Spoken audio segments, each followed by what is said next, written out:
안녕하세요. 오늘은 여러분의 지친 마음을 어루만질 수 있는 위대한 위인의 이야기를 가져왔습니다. 편안한 자세로 앉으시거나 누우셔서 오늘 하루의 모든 근심을 내려놓고 이 이야기에 귀 기울여 주세요. 혹시 요즘 삶이 너무 답답하다고 느껴지세요? 원하는 것들이 생각처럼 진행되지 않고 계획했던 일들이 자꾸만 틀어지며 남들은 빨리 앞으로 나아가는데 나는 제자리에 머물러 있는 것 같은 그런 기분 말입니다. 많은 분들이 이런 감정으로 밤을 지새우곤 합니다. 내 속도가 너무 느린 건 아닐까? 내가 뭔가 잘못된 건 아닐까 하는 불안감이 밤하늘 별처럼 떠오릅니다. 오늘 이야기할 아브라함 링컨은 그 역설적 상황을 잘 아는 사람입니다. 그는 미국 역사상 가장 위대한 대통령으로 불리지만 동시에 가장 많은 실패를 경험한 사람이기도 합니다. 그의 삶은 실패와 상실의 연속이었지만 그 과정에서 얻은 깨달음은 우리 모두에게 위로가 될 것입니다. 혹시 모르니 좋아요와 구독을 눌러주시면 이 이야기가 더 많은 분들께 닿을 수 있습니다. 그리고 함께 링컨의 인생 여정을 따라가며 왜 느리게 걷는 것이 결코 부끄러운 일이 아닌지 오히려 얼마나 아름다운 일인지 함께 깨달아 보겠습니다. 일부 끝없는 실패의 나날들. 가난한 출생과 비극적인 어린 시절. 1809년 2월 12일 켄터키주의 한 오막집에서 한 남자아이가 태어났습니다. 그의 이름은 토머스 링컨과 낸시 행크스 사이에서 태어난 아브라함 링컨입니다. 하지만 이 아기의 탄생은 결코 축복의 신호가 아니었습니다. 그의 부모는 가난한 농부였고 하루하루를 생존하는 것만으로도 벅찬 환경이었거든요. 어린 링컨이 처음 마주한 세상은 척박하기 그지없었습니다. 켄터키의 척박한 땅에서 가족들은 하루 종일 일해도 먹을 것이 부족했습니다.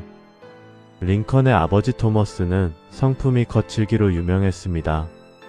그는 자주 술을 마셨고 때로는 어린 링컨과 그의 형 토마스 주니어를 때리곤 했습니다.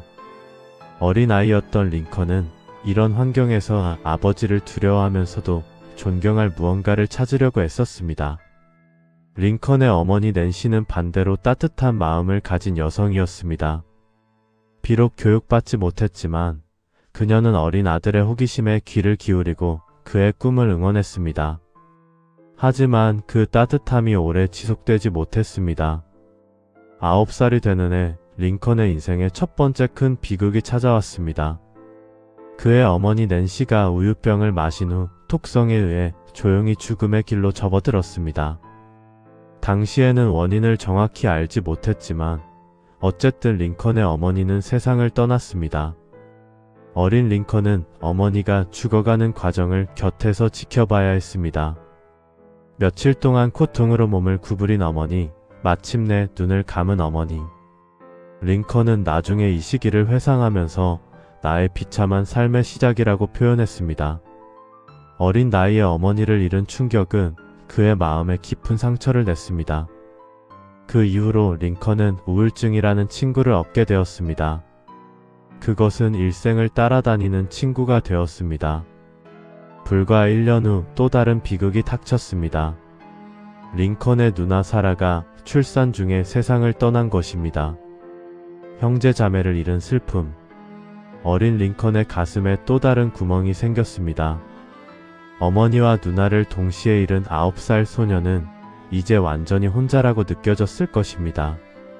그리고 그 외로움 속에서 링컨은 자기만의 세상을 만들기로 결심했습니다. 책의 세계로 말입니다. 독학의 길과 교육에 대한 갈증. 링컨의 아버지는 아이들이 공부하기보다는 일을 하기를 원했습니다. 켄터키의 가난한 농가에서 아이들의 손은 소중한 노동력이었습니다. 링컨의 정규 교육 기간은 불과 1년 미만이었습니다. 대부분은 그저 생존을 위한 일과 공부 없이 흘러가야 했습니다. 하지만 어린 링컨의 마음은 다른 곳을 향하고 있었습니다. 어머니를 잃은 슬픔 속에서 그는 책이라는 친구를 찾았습니다. 이웃의 집에서 빌려온 성경, 알아두기 힘든 말로 쓰인 책들, 누군가의 오래된 신문들. 모든 것이 그의 스승이 되었습니다. 특히 셰익스피어의 작품들은 링컨의 영혼을 만져주었습니다. 햄릿의 고민하는 왕자, 맥베스의 야망과 몰락, 모든 것이 어린 링컨의 가슴에 울렸습니다.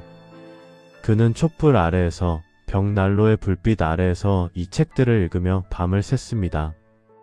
육체적으로는 켄터키의 황무지에 있었지만 그의 정신은 훨씬 더 넓은 세계를 여행하고 있었습니다. 수학도 마찬가지였습니다. 링컨은 기하학에 매료되었습니다. 한 점에서 다른 점으로 선을 긋고 그것으로 도형을 만들고 그 도형의 성질을 증명하는 과정 자체가 그에게는 마법 같았습니다. 세상이 이렇게 논리적으로 구성되어 있다는 사실, 그리고 그것을 이해할 수 있다는 사실이 그에게 기쁨을 주었습니다. 하지만 이런 학습을 방해하는 것이 있었습니다. 육체적 노동의 무거움입니다. 아침부터 저녁까지 나무를 베고 밭을 갈고 동물을 키우는 일에 대부분의 시간을 쏟아야 했습니다. 어린 링컨은 너무 크지 않은 책으로 그보다 훨씬 큰 일들을 해야 했습니다. 그의 아버지는 그를 이웃들에게 일꾼으로 빌려주기까지 했습니다. 몇 센트의 품삯을 받기 위해 어린 아들을 남의 땅에 보내곤 했습니다. 이런 환경 속에서도 링컨의 톡학은 계속되었습니다. 마치 그것이 유일한 탈출로인 것처럼, 유일한 희망인 것처럼 그는 공부했습니다. 이 시절에 링컨이 학습한 방식이 나중에 그를 만들었습니다. 누구도 가르쳐주지 않으니 스스로 배워야 했고, 남의 책을 빌려야 했으니 한 권 한 권을 깊이 있게 읽어야 했습니다. 이런 공부 방식은 그에게 단순한 지식 이상의 것을 주었습니다. 바로 진실을 추구하는 태도를 심어주었습니다. 청년 시절의 실패와 첫 번째 큰 고통. 청년이 된 링컨은 여전히 가난했습니다. 켄터키에서의 삶이 너무나 힘들었던 터라 22살 때 그는 새로운 삶을 찾아 인디애나로 이주했습니다. 거기서도 그는 정착하지 못했습니다.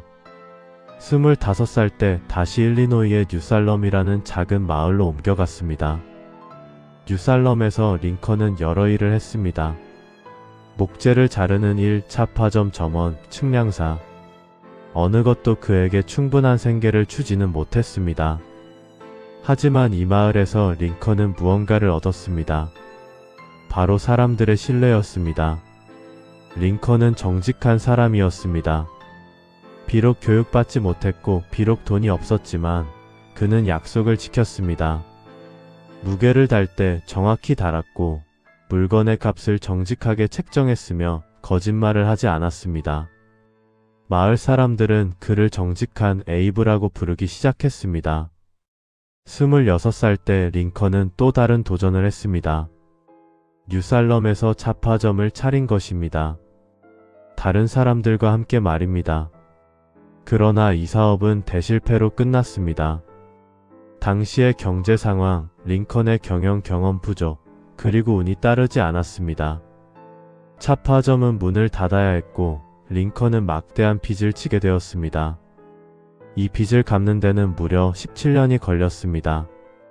17년이라는 세월 동안 링컨은 자신이 진 빚을 상기해야 했습니다.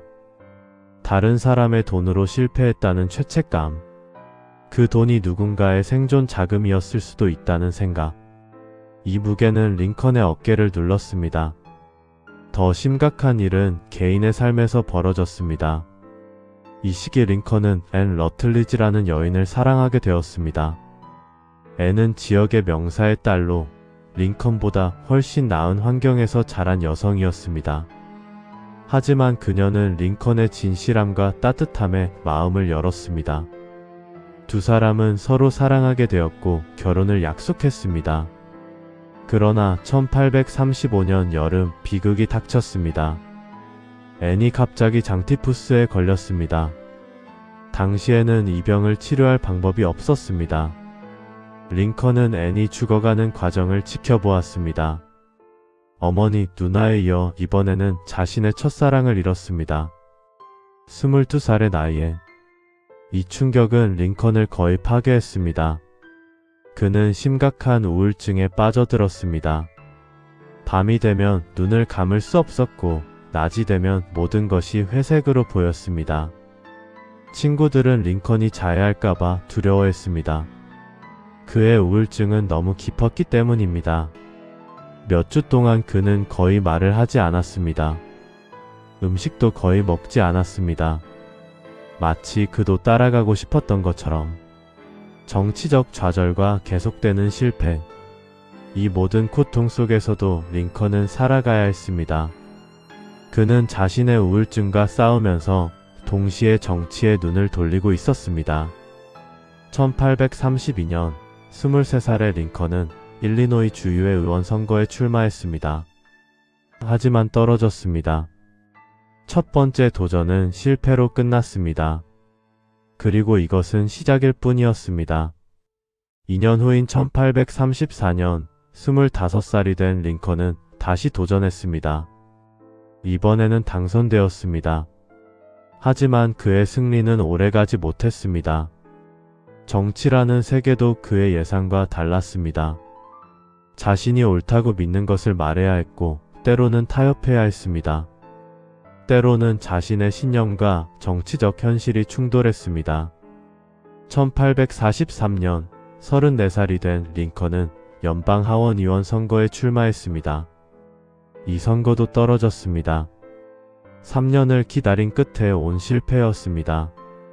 마을의 유명한 인물이 되었어도 더 큰 무대에서는 인정받지 못했습니다.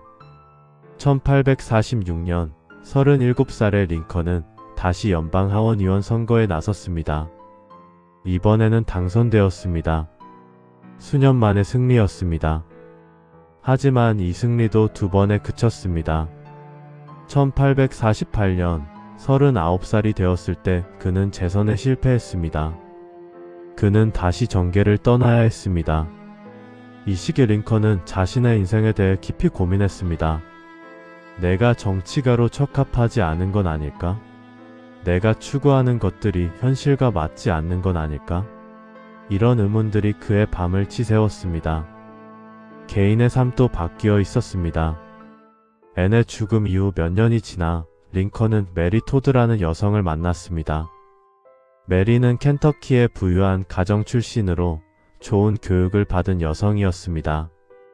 링컨은 그녀와 함께하면서 지적인 대화를 나눌 수 있었고 그것이 그의 마음을 사로잡았습니다.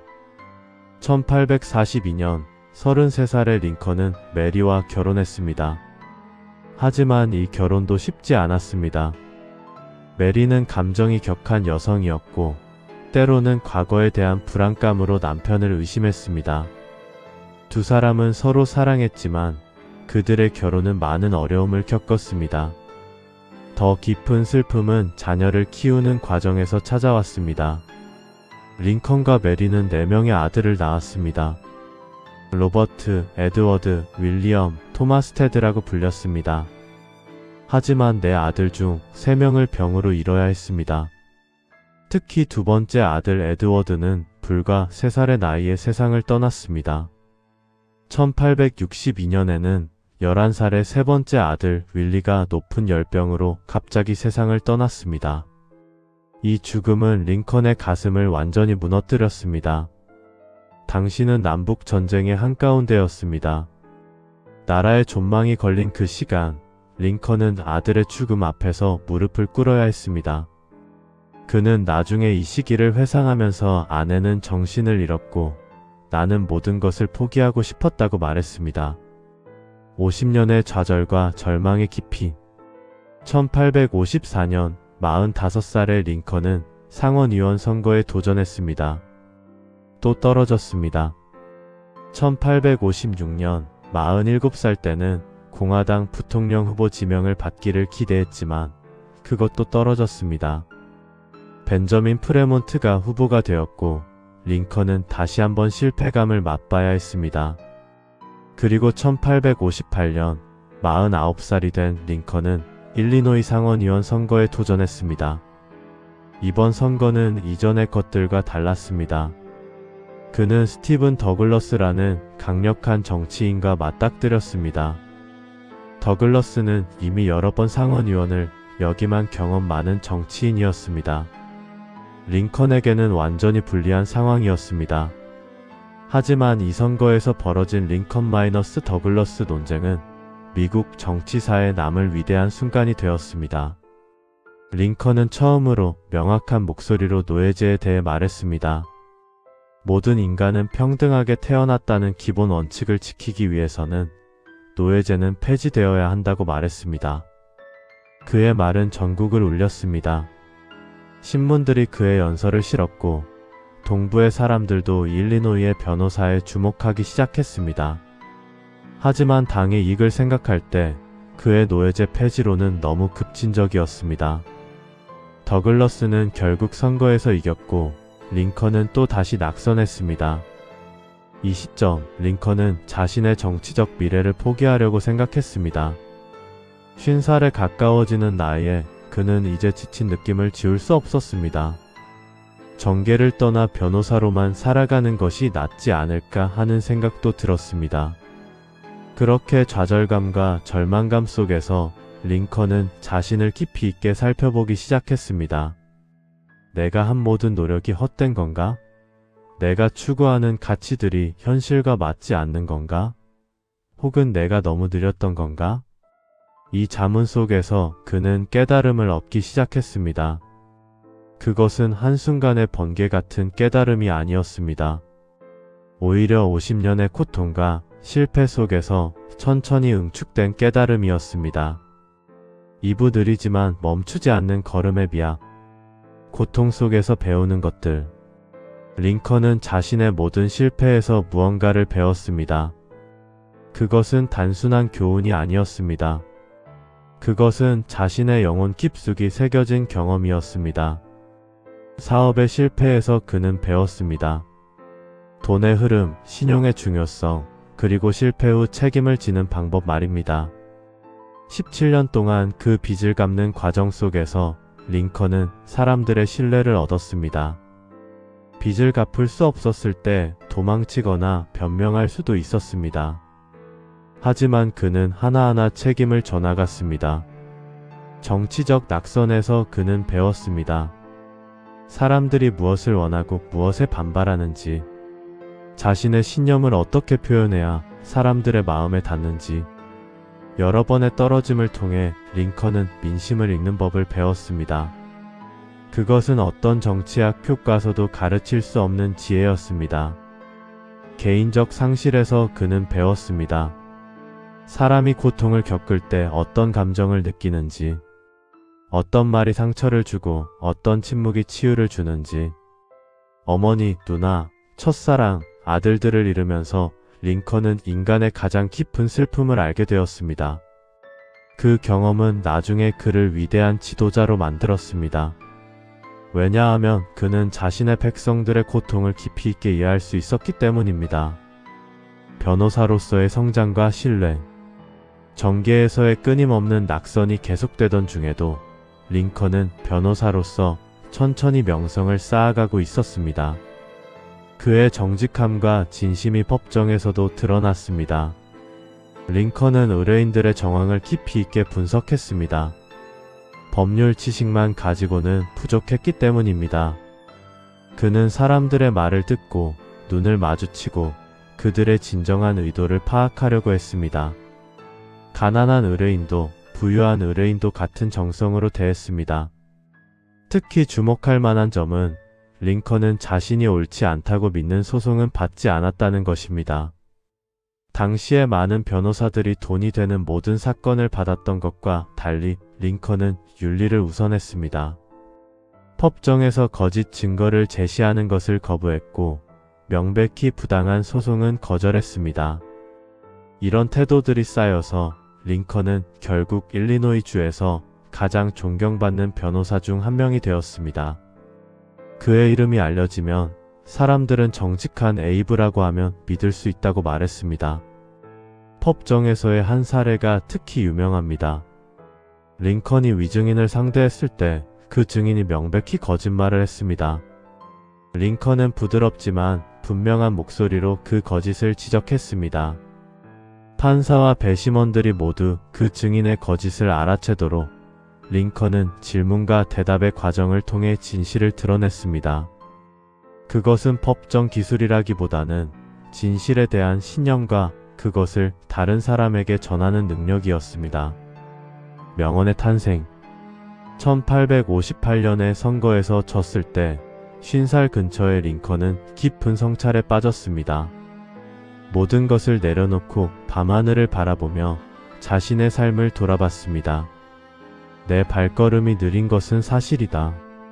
23살에 처음 선거에 나가 떨어졌을 때부터 지금까지 27년 동안 나는 몇 번을 떨어졌는가? 세어보면 참담하다. 하지만 뒤로 간 적이 있는가? 이 질문에 대한 대답이 명언을 만들었습니다. 나는 느리게 걷지만 결코 뒤로 가지는 않는다. 이 말은 하루아침에 나온 말이 아니었습니다. 50년에 가까운 세월 동안 가난 속에서, 상실 속에서, 실패 속에서 겪은 모든 경험이 응축되어 나온 말이었습니다. 이 명언의 의미를 링컨은 깊이 있게 이해했습니다. 그것은 성공의 속도를 말하는 것이 아닙니다.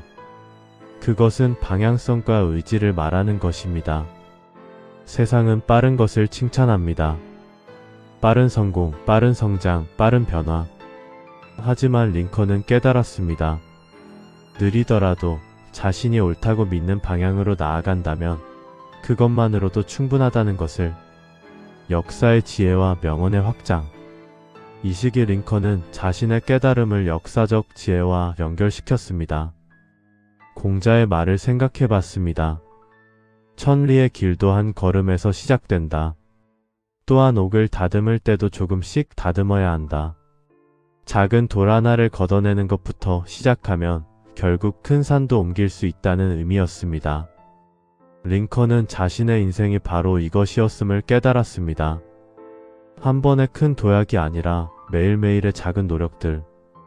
한 번의 성공이 아니라 여러 번의 실패 속에서 얻은 배움들. 이것들이 모여서 결국 자신을 변화시켰습니다. 또한 그는 현대의 심리학자들과는 다른 시대에 살았지만 비슷한 통찰을 가지고 있었습니다. 우리는 때때로 우리의 환경을 바꿀 수 없습니다. 하지만 그 환경에 대한 우리의 태도는 항상 바꿀 수 있습니다. 링컨의 인생이 바로 이것을 보여주었습니다. 그는 켄터키의 가난한 집에 태어나는 환경을 바꿀 수 없었고 어머니의 죽음을 막을 수 없었으며 정치적 낙선을 피할 수 없었습니다. 하지만 그 모든 것에 대한 그의 태도, 그 모든 것을 어떻게 받아들이고 극복할 것인가에 대한 선택은 자신의 손에 있었습니다. 신념의 결정화 마이너스 노예제 폐지론. 1858년에 선거가 끝나고 링컨은 정계를 떠났습니다. 변호사로 조용히 살아가려고 했습니다. 그러나 세상은 그를 놔두지 않았습니다. 남북 간의 갈등이 갈수록 심화되고 있었습니다. 노예제를 둘러싼 이 갈등이 미국의 영혼을 두 개로 나누려 하고 있었습니다. 1860년 링컨은 다시 도전하기로 결심했습니다. 이번에는 대통령 후보로서. 많은 사람들이 반대했습니다. 그는 너무 새로웠고 충분한 경험이 부족했으며 지명받을 가능성은 거의 없었습니다. 하지만 링컨은 무언가 다른 사람이 되어 있었습니다. 50년의 실패와 학습을 통해 그는 자신이 하지 않아야 할 것과 해야 할 것을 명확히 알고 있었습니다. 그는 더 이상 타협적이지 않았습니다. 모든 인간은 평등하게 태어났다는 기본 원칙에 있어서는 절대 물러나지 않겠다는 결정을 했습니다. 이것이 그의 강점이자 약점이 될 것이었습니다. 하지만 그는 더 이상 두렵지 않았습니다. 느리지만 확실한 걸음으로 자신의 신념을 대중에게 알렸습니다. 3부 느린 걸음이 이루어낸 위대한 역사. 대통령 당선과 남북 전쟁의 발발. 1860년 11월 모든 사람의 예상을 뒤엎고 51살의 아브라함 링컨은 미국의 16대 대통령으로 선출되었습니다. 이것은 반세기에 가까운 실패와 낙선을 거쳐 이루어진 승리였습니다. 정규 교육을 거의 받지 못했던 켄터키의 빈민가 아이가 결국 미국의 최고 지위에 올랐습니다. 느리지만 멈추지 않는 발걸음이 마침내 그를 그곳에 데려다 주었습니다. 하지만 이 승리는 그에게 평화를 가져다 주지 않았습니다. 오히려 더욱 거대한 시련의 시작이었습니다. 링컨의 당선 소식이 알려지자 남부의 주들이 즉시 반발했습니다. 노예제 폐지를 주장하는 링컨이 대통령이 된다는 것은 남부의 경제 기반이 흔들린다는 의미였기 때문입니다. 남부주들은 연방을 탈출했습니다. 대통령 취임식이 1861년 3월에 열렸습니다. 링컨의 취임식 연설은 평화를 호소했습니다. 그는 남부의 분리주의자들에게 말했습니다. 우리는 적이 아닙니다. 우리는 친구입니다. 하지만 동시에 그는 연방의 보존은 포기할 수 없다는 것을 명확히 했습니다.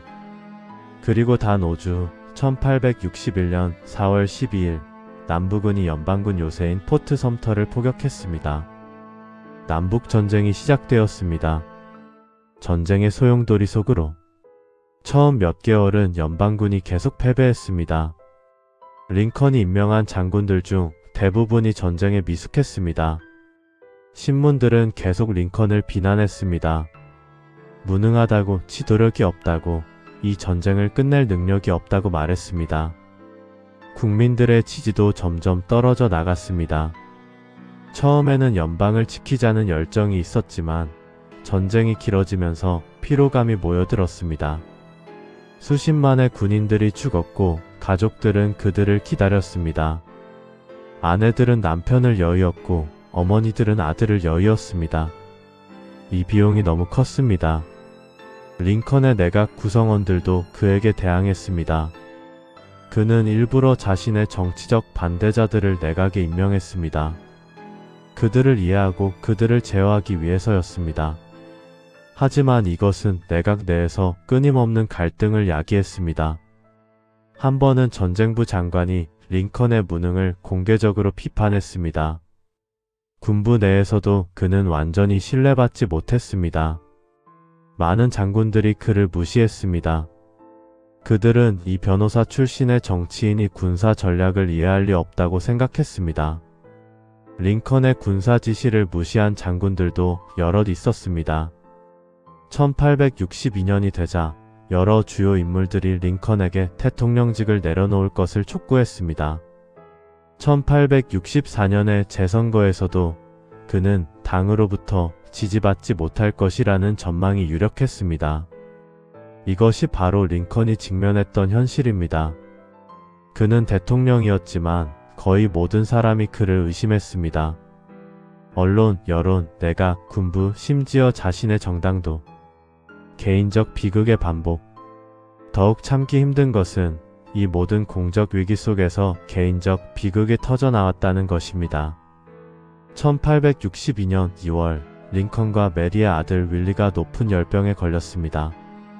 당시의 의학으로는 이 병을 치료할 수 없었습니다. 열이 떨어지지 않았고 아이는 날마다 약해져 갔습니다. 링컨과 메리는 아들의 침대 옆에 앉아 지켜보았습니다. 2월 20일 윌리가 눈을 감았습니다. 11살의 어린 나이에 아들은 영원히 잠들었습니다. 링컨의 그날의 슬픔을 상상할 수 있을까요? 전쟁이 한창인데 모든 사람이 그를 필요로 하는데 그의 아들이 죽었습니다. 그는 나중에 이 시기를 회상하면서 말했습니다. 아내는 정신을 잃었습니다. 그녀는 아들의 시신을 안고 며칠을 울었습니다. 나는 모든 것을 포기하고 싶었습니다. 남북전쟁 중 아들의 죽음. 이것은 링컨의 가슴을 완전히 무너뜨렸습니다. 어머니, 누나, 첫사랑, 다른 아들들을 이미 잃었던 링컨이 또 다시 자식을 잃어야 했습니다. 그의 우울증은 더욱 깊어졌습니다. 그럼에도 불구하고 링컨은 대통령 업무를 계속해야 했습니다. 아들의 장례식이 끝난 후 그는 사무실로 돌아갔습니다. 전쟁은 계속되고 있었고 남군은 계속 승리하고 있었으며 북군의 사기는 계속 떨어지고 있었습니다. 신념을 지키는 방식 노예해방선언. 1862년 9월 링컨은 역사적인 결정을 내렸습니다. 노예 해방 선언입니다. 이것은 법적으로 완벽한 결정이 아니었습니다. 많은 법률가들이 이것의 타당성에 의문을 제기했습니다. 헌법적으로 정당한가? 대통령이 이런 권한을 가지는가? 이런 질문들이 쏟아졌습니다. 남부의 반발은 당연했습니다. 노예제는 남부 경제의 근간이었습니다. 노예 해방은 경제적 재앙을 의미했습니다. 남부는 이것을 선전물로 삼아 북부의 약점을 공격했습니다. 하지만 북부도 반발했습니다. 많은 북부 주민들이 노예 문제에 대해 무관심했습니다. 그들에게 이것은 남부와의 전쟁이었지 노예 해방 운동이 아니었습니다. 일부는 링컨의 선언이 자신들의 아들들을 더 오래 전쟁에 묶어두려는 것이라고 생각했습니다. 링컨의 내각도 투파로 나뉘었습니다. 일부는 이것을 지지했고 일부는 강하게 반대했습니다. 심지어 그의 아내 메리도 이 결정에 처음에는 반대했습니다. 그럼에도 불구하고 링컨은 진행했습니다. 왜일까요? 그것은 그의 신념 때문이었습니다. 모든 인간은 평등하게 태어났다는 기본 원칙. 이것이 미국 건국의 이상이었습니다. 링컨은 이것이 빈말이 되는 것을 허용할 수 없었습니다. 남부의 반발이 거세든 북부의 무관심이 깊든 자신의 정치적 미래가 위협받든 그는 이것을 결행했습니다. 이것이 바로 느리지만 뒤로 가지 않는 걸음의 진정한 의미였습니다. 빨라야 한다는 압박 속에서도 옳은 것을 고수했습니다. 반대자들의 목소리가 클수록 그는 더욱 확신에 찼습니다. 전쟁의 전환점과 최종 승리.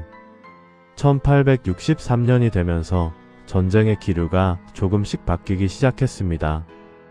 링컨은 마침내 올바른 장군들을 찾기 시작했습니다.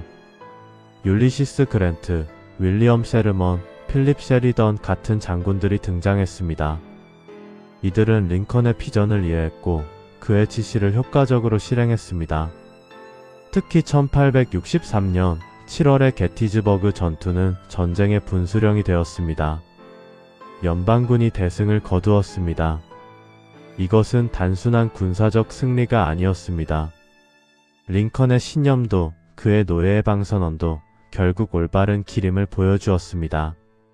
전쟁이 계속되면서 노예 해방 선언의 의미도 점점 분명해졌습니다. 북부군의 편으로 넘어온 노예들이 증가했습니다. 남부의 노동력이 약해졌고 북부의 도덕적 명분이 강해졌습니다. 유럽 열강들도 노예 폐지를 내건 북부를 지지하기 시작했습니다. 1864년 링컨은 재선거에 나섰습니다. 처음에는 모두가 그가 떨어질 것이라고 생각했습니다. 하지만 전쟁의 형세가 북부 쪽으로 기울면서 국민들도 다시 한번 링컨에게 기회를 주기로 결정했습니다. 그가 어려운 시기를 잘 견뎌냈고 그의 신념이 옳았음을 보여주었기 때문입니다. 승리와 화해 그리고 비극적인 결말. 1865년 4월 9일 남부군의 총사령관 로버트 E. 장군이 항복했습니다. 4년 3주간의 전쟁이 끝났습니다. 약 62만 명이 죽었습니다. 이것은 미국 역사상 가장 큰 피해였습니다. 링컨의 두 번째 취임식 연설은 매우 짧았지만 모든 것을 담고 있었습니다. 어느 누구에게도 악의를 품지 않고 모든 이에게 자비를 베푸는 마음으로 모든 정의를 이루기 위해 최선을 다하자. 이것이 우리 앞에 놓인 과업입니다.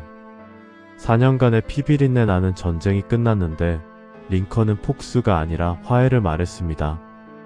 남부를 징벌하는 것이 아니라 함께 나아갈 방법을 모색했습니다. 이것이 바로 느린 발걸음으로 이루어낸 최고의 결실이었습니다. 하지만 운명은 참으로 가혹했습니다. 1865년 4월 14일 저녁, 링컨은 아내 메리와 함께 포드 극장에 관극을 가고 있었습니다. 일주일간의 전쟁 이후 처음으로 마음이 편했다고 합니다. 나는 이것을 하루 종일 기다렸다. 극장에 가는 것이 좋다고 그가 말했다고 합니다. 극장의 대통령석에 앉은 링컨은 공연을 즐기고 있었습니다. 그 순간 존 윌크스 부스라는 배우가 극장 뒤로 들어왔습니다. 부스는 노예제 취지자였고 링컨이 자신의 세상을 빼앗아갔다고 생각했습니다. 부스는 링컨의 뒷머리에 총을 겨누었습니다. 방아쇠를 당겼습니다. 다음날 아침 링컨은 눈을 뜨지 못했습니다. 링컨의 비극적인 죽음 이후로 160년이 흘렀습니다. 하지만 그가 남긴 말은 여전히 우리의 귀에 울립니다. 나는 느리게 걷지만 결코 뒤로 가지는 않는다. 링컨의 삶을 깊이 있게 살펴보면 이 명언의 진정한 의미를 이해할 수 있습니다. 그것은 마라톤을 완주하겠다는 단순한 다짐이 아닙니다. 그것은 자신이 옳다고 믿는 길을 포기하지 않겠다는 결의입니다. 비록 남들보다 늦고, 비록 많은 사람들이 비난하고, 비록 실패가 거듭되고, 비록 개인적인 비극이 계속되더라도 우리는 멈추지 않을 것이라는 선언입니다. 링컨은 50년 동안 느리게 걸었습니다. 23살의 첫 선거에서 떨어졌을 때부터 51살의 대통령이 될 때까지 그는 여전히 느리게 걷고 있었습니다. 하지만 그가 뒤로 간 적이 있었습니까? 절대로 없었습니다. 매번 떨어질 때마다 그는 일어났고, 매번 실패할 때마다 그는 배웠으며, 매번 비난받을 때마다 그는 자신의 신념을 더욱 다졌습니다. 그리고 그 느린 발걸음이 만들어낸 결과는 무엇이었습니까? 한 국가를 구했습니다. 수백만 명의 노예를 해방했습니다. 인류의 역사를 바꿨습니다. 우리의 삶도 링컨의 삶처럼 때로는 느립니다. 우리가 원하는 속도로 나아가지 못할 때가 있습니다. 예상했던 성공이 오지 않을 때가 있습니다. 예상 밖의 고통이 찾아올 때가 있습니다. 그럴 때 우리는 자책합니다. 내 속도가 왜 이렇게 느린지, 왜 남들처럼 빨리 앞으로 나아가지 못하는지 하며. 하지만 링컨이 보여준 것은 다릅니다. 느린 것이 아니라 방향이 중요합니다. 빠른 것이 아니라 멈추지 않는 것이 중요합니다. 끊임없이 자신을 성찰하고 매번 실패해서 배우고 작은 돌 하나를 걷어내는 것처럼 작은 노력을 계속할 때 어느 날 보면 우리도 산을 옮겨놓고 있을 수 있다는 것입니다. 링컨이 느리지 않았다면 어떻게 그렇게 깊이 있는 인간이 될 수 있었을까요? 그의 변호사로서의 정직함, 그의 지도자로서의 이해심, 그의 남자로서의 공감 능력, 이 모든 것들이 느린 발걸음으로 만들어졌습니다. 빨리 성공했다면 그는 이 모든 것들을 놓쳤을 것입니다. 우리도 마찬가지입니다. 빠르다고 해서 좋은 것은 아닙니다. 우리가 느리게 걸으면서 배우는 것들이 있습니다. 우리가 여러 번 실패하면서 얻는 지혜가 있습니다.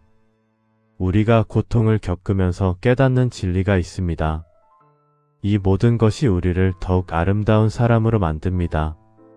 인생은 경주가 아닙니다. 그것은 여행입니다. 그리고 가장 아름다운 여행은 느리게 걸으면서도 매 순간을 소중히 여기는 여행입니다. 링컨도 50년 동안 느리게 걸었습니다. 하지만 그 느린 발걸음이 한 국가를 바꿨고 수백만 명의 노예를 해방했으며 인류 역사의 새로운 장을 열었습니다. 여러분도 지금 천천히 걷고 있을 수 있습니다. 더디게 나아가고 있을 수 있습니다. 혹은 자신이 뒤로 물러나고 있다는 생각에 절망하고 있을 수도 있습니다. 하지만 기억하세요. 링컨도 50년을 그렇게 걸었습니다. 그리고 그 느린 발걸음이 세상을 바꿨습니다. 링컨이 아니었다면 미국 연방은 분리되었을 것입니다. 노예제는 계속되었을 것입니다. 흑인의 인권 문제는 더욱 악화되었을 것입니다. 하지만 그는 걸었습니다. 느리게 하지만 확실하게. 여러분의 발걸음도 느릴 수 있습니다. 하지만 그것이 멈추지 않는 발걸음이라면, 그것이 올바른 방향을 향한 발걸음이라면 그것으로 충분합니다. 언젠가 여러분도 뒤를 돌아봤을 때 얼마나 멀리 왔는지 깨닫게 될 것입니다. 오늘 하루 모든 걱정을 내려놓으세요. 자신을 판단하지 마세요. 자신의 속도가 느리다고 스스로를 책망하지 마세요. 대신 자신을 사랑해주세요. 시간이 걸리더라도 당신은 걷고 있습니다. 실패해도 당신은 일어나고 있습니다. 고통이 있어도 당신은 나아가고 있습니다. 그것만으로 당신은 충분히 위대합니다. 편안한 마음으로 이제 눈을 감아보세요. 링컨처럼 느리지만 결코 뒤로 가지 않는 당신의 여정을 축복합니다. 내일의 아침은 오늘보다 더 밝을 것입니다. 당신이 오늘 밤 평화로운 잠을 청하면서 당신의 영혼도 함께 회복될 것입니다. 모든 걱정과 불안을 내려놓고 깊고 편안한 숨을 쉬어보세요. 당신은 충분히 잘하고 있습니다. 당신의 속도는 정확합니다.